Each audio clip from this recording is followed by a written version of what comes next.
Os Resgatados. Capítulo 4. Os valdenses defendem a fé. Durante o longo período de supremacia papal, testemunhas de Deus se apegaram à fé em Cristo como o único mediador entre Deus e os seres humanos. Confiavam na Bíblia como única regra de vida e guardavam o sábado verdadeiro. A Igreja, além de os rotular como hereges, eliminava, interpretava incorretamente ou mutilava seus escritos. Ainda assim, eles permaneceram firmes. Quase não há menção sobre eles nos registros humanos, exceto nas acusações de seus perseguidores. Roma procurava destruir tudo que era herege, fossem pessoas ou escritos. A Igreja também tentou eliminar todos os relatos de sua crueldade em relação àqueles que dela discordavam. Antes da invenção da imprensa, os livros eram poucos, então não havia muitos recursos para impedir as forças de Roma de realizarem seus desígnios. Assim que o papado obteve poder, estendeu os braços para destruir todos aqueles que se recusavam a reconhecer sua autoridade. Na Grã-Bretanha, o cristianismo simplesmente criou raízes cedo, sem as corrupções da apostasia papal. A perseguição realizada por imperadores pagãos foi o único presente que as primeiras igrejas da Grã-Bretanha receberam de Roma.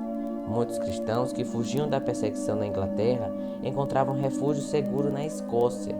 De lá, os cristãos levaram a verdade para a Irlanda e as pessoas desse país começaram a aceitar com alegria. Quando os saxões invadiram a Grã-Bretanha, o paganismo assumiu o controle e os cristãos foram forçados a se retirar para as montanhas. Na Escócia, um século depois, a luz brilhou até as terras distantes. Da Irlanda veio Colombo e seus colaboradores, que transformaram a solitária ilha de Iona no centro de sua obra missionária. Dentre esses evangelistas havia um que guardava o sábado bíblico e apresentou essa verdade ao povo. Uma escola foi fundada em Iona e missionários saíam dela para pregar na Escócia, Inglaterra, Alemanha, Suíça e até mesmo na Itália. Roma enfrenta a religião bíblica. Roma, no entanto, estava determinada a submeter a Grã-Bretanha a seu domínio. No sexto século, missionários católicos trabalharam para converter os saxões pagãos. À medida que a obra progredia, os líderes papais se levantaram contra os cristãos simples, humildes e bíblicos em seu caráter, sua doutrina e conduta. Os representantes de Roma exibiam a superstição, pompa e arrogância do sistema papal. Roma exigia que as igrejas cristãs reconhecessem o Papa como seu governante. Os bretões responderam que o Papa não tinha direito à supremacia dentro da igreja e que prestariam a ele apenas a submissão que é devida a todo seguidor de Cristo. Sabiam que não existia outro mestre além de Cristo. Então o verdadeiro espírito do papado se revelou. O líder de Roma disse: "Se não aceitarem irmãos que lhes trazem paz, receberão inimigos que lhes trarão guerra." Roma lançou mão de guerra e engano contra essas testemunhas da fé bíblica até que as igrejas da Grã-Bretanha fossem destruídas ou forçadas a sujeitar-se ao Papa. Nas terras além do domínio de Roma, os grupos cristãos permaneceram quase que completamente livres da corrupção papal por séculos. Continuaram a considerar a Bíblia sua única regra de fé. Esses cristãos acreditavam na permanência da lei de Deus e guardavam o sábado do quarto mandamento. As igrejas que se apegaram a essa fé e prática existiram na África Central e entre os armênios da Ásia. Dentre os que resistiram ao poder papal durante esse período, os valdenses são os mais significativos. Dentro da própria terra na qual o sistema papal havia estabelecido sua sede, as igrejas de Piemonte mantiveram sua independência. Mas chegou o momento em que Roma insistiu em sua sujeição. Mesmo assim, alguns se recusaram a ceder ao Papa ou ao Bispo, determinando-se a preservar a pureza e a simplicidade de sua fé. Ocorreu uma separação. Aqueles que se apegavam à antiga fé deixaram seus lares. Alguns deixaram para trás os Alpes nativos e ergueram o estandarte da verdade em terras estrangeiras. Outros se retiraram para as montanhas e ali conservavam sua liberdade de adoração a Deus. Sua crença religiosa era baseada na palavra escrita de Deus. Esses humildes camponeses, excluídos do mundo, não haviam encontrado a verdade sozinhos em oposição aos ensinos da Igreja Apóstata. Herdaram as crenças religiosas de seus antepassados. Em conflitos, exaltaram a fé da Igreja Apostólica, a Igreja do Deserto. Não a orgulhosa hierarquia do trono da grande capital mundial, era a verdadeira Igreja de Cristo, Deus confiara a seu povo para que fossem contados ao mundo. Um dos principais motivos que levaram a igreja verdadeira a se separar de Roma foi o ódio desta em relação ao sábado bíblico. Conforme a profecia tinha previsto, o poder papal pisoteou a lei de Deus. As igrejas submissas ao papado eram forçadas a honrar o domingo, cercados por erros disseminados. Muitos dentre o povo verdadeiro de Deus ficaram tão confusos que, embora guardassem o sábado, também não trabalhavam aos domingos. Entretanto, isso não satisfazia os líderes papais. Eles exigiam que o povo rejeitasse o sábado e denunciavam aqueles que ousavam honrá-lo. Séculos antes da reforma, os valdenses tinham a Bíblia em sua língua materna, e isso os tornou alvo especial da perseguição. Declararam que Roma era a Babilônia apóstata do Apocalipse. Arriscando a própria vida, permaneceram firmes, resistindo às corrupções da igreja dominante. Ao longo das eras de apostasia, houve valdenses que negaram a supremacia de Roma, rejeitaram a adoração a imagens por ser uma forma de idolatria e guardaram o sábado verdadeiro. Por trás das grandes paredes montanhosas, os valdenses encontraram um esconderijo. Esses fiéis exilados mostravam aos filhos as alturas que se erguiam acima deles em majestade e falavam daquele cujas palavras permanecem como as rochas eternas. Deus tinha colocado as montanhas seguramente em seu lugar. Nenhum braço além do divino seria capaz de movê-las. De igual maneira, ele havia estabelecido sua lei. O poder humano seria incapaz de mudar o mandamento da lei de Deus, assim como não poderia arrancar as montanhas e arremessá-las ao mar. Aqueles peregrinos não reclamavam de sua vida difícil. Nunca se sentiam solitários nas montanhas isoladas. Eles se alegravam em sua liberdade de adoração. Princípios valorosos da verdade. Eles valorizavam os princípios da verdade mais do que casas e terras, amigos, familiares e a própria vida. Ensinavam aos pequenos, desde a primeira infância, a considerar sagradas as declarações da lei divina. Eram raros os exemplares da Bíblia, por isso decoravam suas preciosas palavras. Muitos eram capazes de recitar grandes trechos tanto do Antigo quanto do Novo Testamento. Eram instruídos desde a infância a suportar dificuldades e a pensar e agir por si sós. Aprendiam a ter responsabilidades, a vigiar suas palavras e a compreender a sabedoria do silêncio. Uma única palavra descuidada que caísse nos ouvidos de seus inimigos poderia colocar em perigo a vida de centenas de fiéis, pois, como lobos que espreitam a presa, os inimigos da verdade perseguiam aqueles que ousavam reivindicar liberdade de fé religiosa.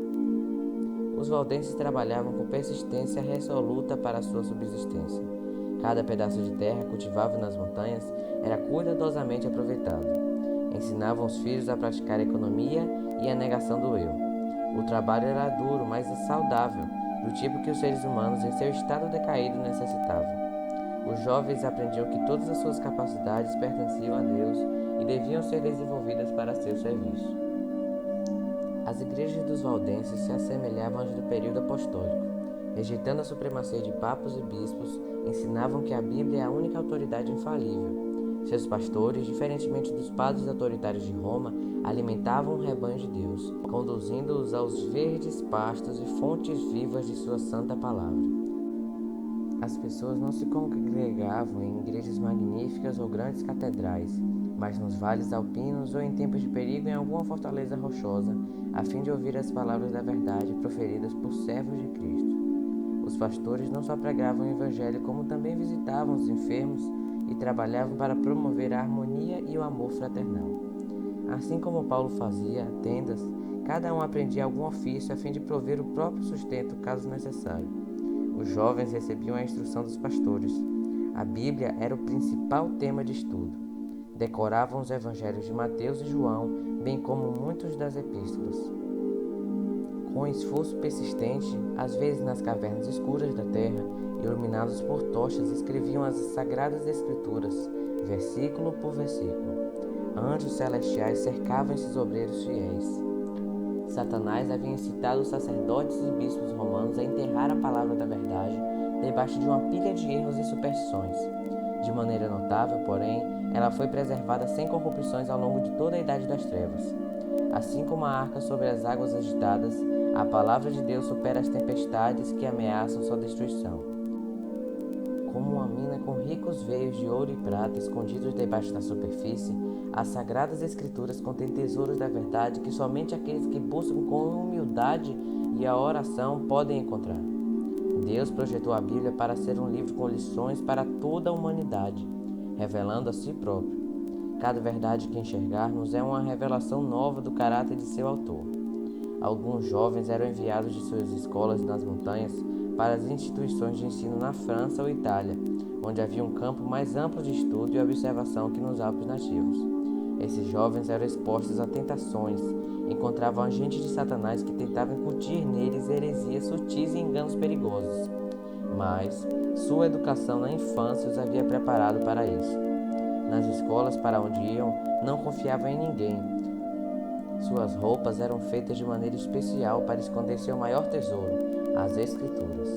Em todos os lugares onde podiam, colocavam cuidadosamente alguma porção da Bíblia, para que aqueles que pareciam abertos a receber a verdade pudessem encontrá-la. Dessa maneira, conquistaram conversos a verdadeira fé nessas instituições de ensino. Com frequência, seus princípios se espalhavam por toda a escola. No entanto, os líderes papais não conseguiam identificar a fonte da suposta heresia. Treinados como missionários. Os cristãos valdenses sentiam a solene responsabilidade de fazer sua luz brilhar. Pelo poder da palavra de Deus, trabalhavam para quebrar o jugo que Roma impusera. Os ministros valdenses precisavam servir por 3 anos em algum campo missionário antes de assumir uma igreja na própria terra, uma introdução apropriada à vida pastoral em tempos difíceis. Os jovens viam diante de si não riquezas e glórias terrenas, mas trabalho duro, perigos e a possibilidade da morte de Marte. Os missionários saíam de 2 em 2, assim como Jesus havia enviado seus discípulos. Se revelassem sua missão, a derrota seria certa. Cada ministro tinha conhecimento de algum ofício ou profissão. Assim, os missionários realizavam sua obra sob o disfarce de um trabalho secular, em geral como comerciantes ou vendedores. Carregavam consigo seda, joias e outros artigos, e sempre eram bem-vindos como mercadores nos lugares em que seriam rejeitados como missionários. Em segredo, carregavam cópias da Bíblia, inteira ou em parte. Com frequência conseguiam interessar alguém pela leitura da palavra de Deus e deixavam uma parte dela com quem queria. De pés descalços, roupas rústicas e manchadas pela viagem, esses missionários passavam por grandes cidades e chegavam até terras distantes. Igrejas surgiam ao longo do seu caminho, e o sangue de mártires testemunhava da verdade. Velada e em silêncio, a palavra de Deus era recebida com alegria em muitos lares e corações. Os valdenses acreditavam que o fim de todas as coisas não estava distante. À medida que estudavam a Bíblia, ficavam profundamente impressionados com o dever de tornar conhecidas as verdades da salvação aos outros. Encontravam conforto, esperança e paz na crença em Jesus. Enquanto a luz agregava em seu coração, ansiavam por disseminar seus raios de luz àqueles que estavam nas trevas dos erros de Roma. Sob a orientação do Papa e dos sacerdotes, a maioria das pessoas aprendia a confiar em suas boas obras para a salvação. Esses indivíduos olhavam o tempo todo para si. Sua mente refletia na própria condição pecaminosa, afligindo a alma e o corpo sem achar alívio. Milhares consumiram a vida em celas de convento, por meio de jejuns e açoites frequentes, vigílias da meia-noite, deitando-se em pedras frias e úmidas e fazendo longas peregrinações. Assombrados pelo medo da ira vingativa de Deus, muitos sofriam continuamente, até que a natureza exausta expirava. Sem um raio de esperança, desciam à sepultura, mostrando Cristo aos pecadores. Os valdenses queriam muito levar a mensagem de paz nas promessas de Deus a essas pessoas famintas e lhes mostrar Cristo como a única esperança de salvação. Sabiam que a doutrina de que as boas obras podem fazer expiação pelos pecados era falsa. Os méritos do Salvador crucificado e ressurreto é o alicerce da fé cristã. Assim como o braço está ligado ao corpo ou o ramo à videira, nós devemos depender de Cristo. Os ensinos dos papas e sacerdotes haviam levado as pessoas a ter uma visão de Deus e até mesmo de Cristo como seres rígidos e temíveis, com tão pouca simpatia que os pecadores precisavam da mediação de sacerdotes e santos. Aqueles cuja mente haviam recebido a luz ansiavam para eliminar as obstruções que Satanás tinha acumulado para as pessoas passassem a ir diretamente a Deus, confessassem seus pecados e encontrassem perdão e graça. Invadindo o reino de Satanás. Os missionários valdenses copiavam cuidadosamente porções das Sagradas Escrituras escritas com toda cautela. A luz da verdade invadia muitas mentes obscurecidas, até o sol da justiça brilhar com raios de cura no coração. Com frequência, o ouvinte pedia a repetição de algum trecho das Escrituras, como se quisesse ter certeza de que havia ouvido corretamente. Muitos percebiam como era inútil o ser humano fazer mediação em favor do pecado. Com alegria, exclamavam: Cristo é meu sacerdote, seu sangue é meu sacrifício. A torrente de luz que brilhava sobre eles era tão grande que parecia estar no céu. Todo o temor da morte se dissipava. Podiam agora até aguentar a prisão com expectativa, se isso fosse para a honra do Redentor. Em lugares secretos, os valdenses abriam a palavra de Deus e as liam, às vezes para uma única pessoa, às vezes para um pequeno grupo sedento por luz. Com frequência, eles passavam a noite inteira lendo a Bíblia para os outros. As pessoas faziam perguntas como: Deus aceitará minha oferta? Ele sorrirá para mim? Ele me perdoará? Então ouviam a resposta das Escrituras: Venham a mim todos os que estão cansados e sobrecarregados, e eu lhes darei descanso. Felizes, aquelas pessoas voltavam para casa a fim de espalhar a luz e repetir aos outros da melhor maneira que podiam sua nova experiência.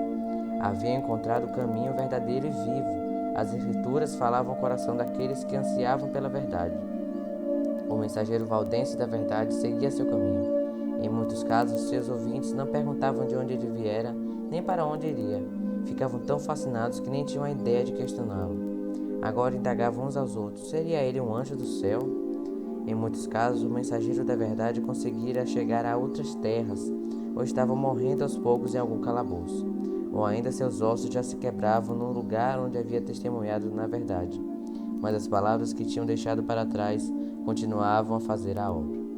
Os líderes papais percebiam o perigo da obra desses humildes viajantes. A luz da verdade dissiparia as nuvens pesadas de erro que envolviam o povo. Direcionaria a mente somente a Deus, resultando na eventual destruição da supremacia de Roma. Esses viajantes, apegando-se à fé da igreja primitiva, eram um constante testemunho da apostasia romana, e por isso eram odiados e perseguidos. Sua recusa em abrir mão das Escrituras era uma ofensa que Roma não conseguia tolerar. Roma decide destruir os valdenses. Começaram então as mais terríveis cruzadas contra o povo de Deus em suas casas da montanha. Investigadores severos foram enviados no rastro deles. Vez após vez, as forças de Roma não apenas arruinaram as terras férteis dos perseguidos, mas também destruíram suas casas e capelas. Nenhuma acusação poderia ser feita contra o caráter moral desses foragidos. Sua maior ofensa era não adorar a Deus de acordo com a vontade do Papa. Como eram considerados culpados desse crime, cada insulto e tortura que os homens ou demônios eram capazes de inventar eram lançados sobre eles. Quando Roma decidiu exterminar o odiado grupo, o Papa decretou uma bula, contendo os valdenses como hereges e ordenando sua morte.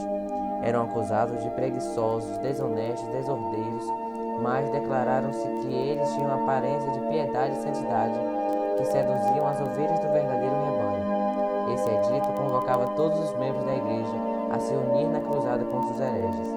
Com o incentivo, dispensava todos aqueles que participassem da cruzada de qualquer juramento que houvesse feito. Legitimava o direito a qualquer propriedade adquirida de maneira ilegal e prometia o perdão dos pecados àqueles que conseguissem matar algum herege. Cancelava todos os contratos feitos em favor dos valdenses, proibia todas as pessoas de lhes proporcionar qualquer auxílio e dava o poder a qualquer um para tomar posse de sua propriedade. Esse documento revela claramente o rugido do dragão, não a voz de Cristo. O mesmo Espírito que crucificou a Cristo e matou os apóstolos, que moveu Nero, sedento por sangue contra os fiéis cristãos de sua época, estava em ação para destruir a terra, daqueles que eram amados por Deus. A despeito das cruzadas contra eles e da matança desumana que sofreram, esses indivíduos tementes a Deus continuaram a enviar missionários para espalhar a verdade preciosa. Eram caçados até a morte, mas mesmo assim seu sangue regava a semente que lançavam, e ela continuava dando frutos. Dessa maneira, os valdenses testemunharam por Deus séculos antes de Lutero. Eles plantaram as sementes da reforma que começou na época de Wycliffe, cresceu e se aprofundou nos dias de Lutero e deve ser levada adiante até o fim dos tempos.